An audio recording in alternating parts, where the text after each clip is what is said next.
Welcome into Local 4's 4 things you need to know to start your day. My name is Ian Mason and today is October 3rd. It's a Friday, so it's a wonderful day. October 3rd, 2025. Let's go ahead and jump into today's news headlines. In an update to a story we broke yesterday, only minor injuries are being reported after a semi-truck crashed into a train stopped on a railroad crossing in Hall County. It happened around 5:30 a.m. on the access rail line that runs Husker Highway between 60th and 70th Road, west of Grand Island. Union Pacific says the truck struck a stationary train that was blocking the crossing, derailing 2 empty train cars. The crossing in the area has no warning lights or crossing signals. The train crew was uninjured while the driver sustained minor injuries. The Hall County Sheriff's Office says the semi was a total loss, and Union Pacific reminding motorists of safety tips while traveling near railroad crossings, including slowing down while approaching the crossing, looking both ways to ensure a train is not coming up or if one is in front of their vehicle before proceeding. And also avoid distractions when approaching a crossing and remain at least 15 feet away from the nearest track when a train is approaching. And the Franklin County Sheriff's Office says that a new well may possibly be drilled over the next week for the village of Riverton. On Labor Day, Riverton, a village of 60 people, had its only functioning well collapse, leaving residents with no reliable water source. The village has been getting water hauled from Franklin County to fill the tower, and we'll be able to provide updates on this situation as they become available.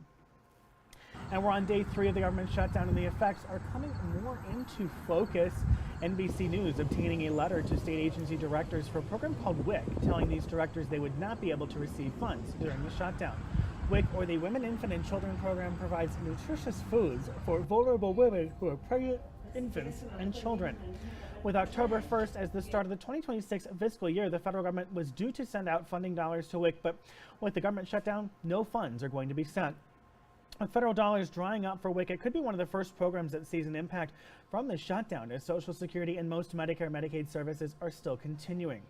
Right now, Nebraska hasn't spent all of the money allotted to them on previous disbursement of WIC funds, though Local 4 was not able to obtain the exact dollar amount the program has left. The program, which is essential to many households, only allows healthy food to be purchased, which is the main difference between it and SNAP. Without it, kids may not be able to eat nutritious food, and if they are able to eat it all.